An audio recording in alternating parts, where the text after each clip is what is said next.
진짜 기뻐해야 할 일이라는 제목입니다.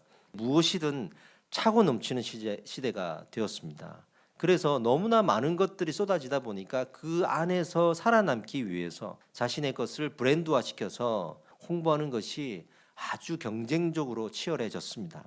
여러분, 우리가 커피 한 잔을 먹어도요, 이제는 이 커피가 어느 브랜드인지가 중요해졌습니다. 여러분, 맛집도요, 인스타 같은 것에 엄청 광고를 하지 않습니까? 남아돌기 때문에 생기는 현상들입니다. 교회도 마찬가지입니다. 이제는 교회도 남아돕니다. 그래서 교회들도 이 경쟁이 붙어가지고요, 돈을 주고 이 교회를 홍보하는 일들이 많아요. 이런 시대에 다시 말씀드립니다. 예수님이 묻고 있어요. 너희는 분별해내고 있는가?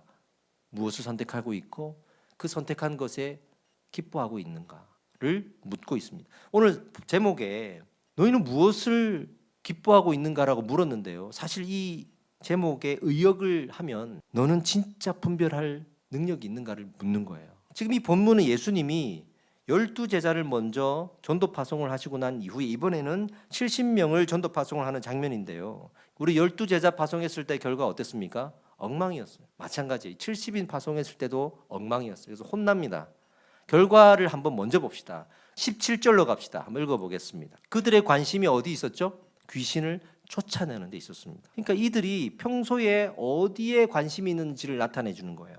그들은 예수님이 귀신을 쫓아내는 그 장면을 보면서 매력을 느꼈고 나도 저러고 싶다라고 하는 욕심을 가졌어요.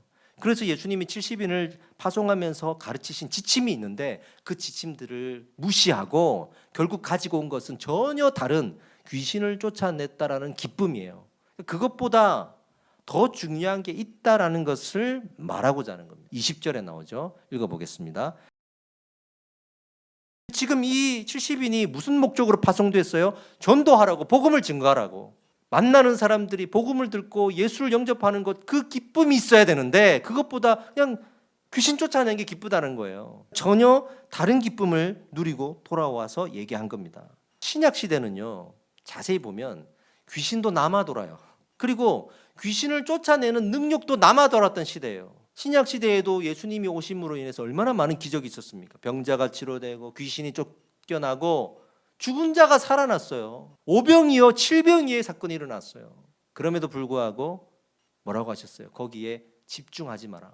치료한 다음에 아무에게도 알리지 말라. 오직 예수님은 예수가 그리스도라고 하는 그 질문을 하셨고 베드로에게 그 질문에 대한 답을 받아내셨고 빌라도에게서 이 질문을 받아내셨죠. 빌라도가 아무도 하지 않았던 질문을 하잖아요. 진리가 무엇이냐? 지금 우리에게 이 질문이 필요하다고 하시는 거예요.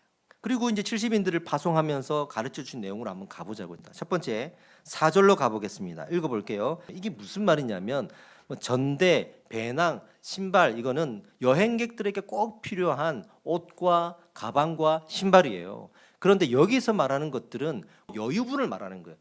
이런 심리가 발동을 하죠. 더 좋은 것을 갖고 싶은 거예요. 하나를 더 갖고 싶은 거예요. 2개를 갖고 3개를 갖고 싶은 거예요. 그래서 여행의 목적이 변질되는 이런 일들도 있었다는 자료들이 있습니다. 삶을 그렇게 살면 안 된다는 거예요. 지금 예수님이 그걸 말씀하시는 거예요. 너의 우선순위가 뭐냐? 어떻게든 많이 가지려고 하는 삶이냐? 나는 복음을 붙들고 살리라는 그 마음이냐를 묻는 겁니다. 그리고 5절 말씀에 답을 주세요. 읽어볼게요. 아까 사람들 만날 때마다 무난하지 말라 그랬잖아요. 그거는 뭔가를 얻으려고 하는 목적에서의 인사죠. 너희들은 그러지 말고 가서 문을 두드리고 문을 열면 먼저 말하라. 평안할지어다. 나는 여기에 온 이유가 복음을 증거하러 왔다는 거예요. 이 복음을 증거하는 일이 먼저라는 거예요. 아멘입니다. 그게 답이에요. 근데 그렇게 이제 우리가 살아가면 어디에 부딪히느냐? 거절을 당해요. 저 사람은 예수에 미친 사람이다. 저 사람은 맨날 만나면 예수 얘기한다. 우리가 전한 복음은 하나도 땅에 떨어지지 않고 우리 입술에서 선포되는 순간 하나님이 붙들고 어떤 식으로든 열매를 맺는다. 선포된 복음이 끝나는 게 아니에요. 하나님께서 책임을 지신다는 겁니다. 마지막으로 이걸 나누려고 하는데 2절입니다. 읽어볼게요. 시작. 추수할 것은 많은데 일꾼이 적다? 일꾼의 숫자가 적다는 게 아니에요.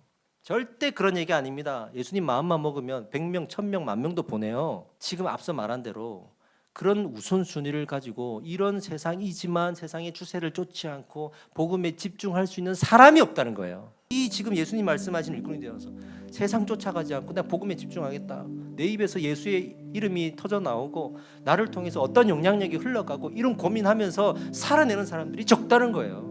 여러분들이 그런 삶을 살아주십시오.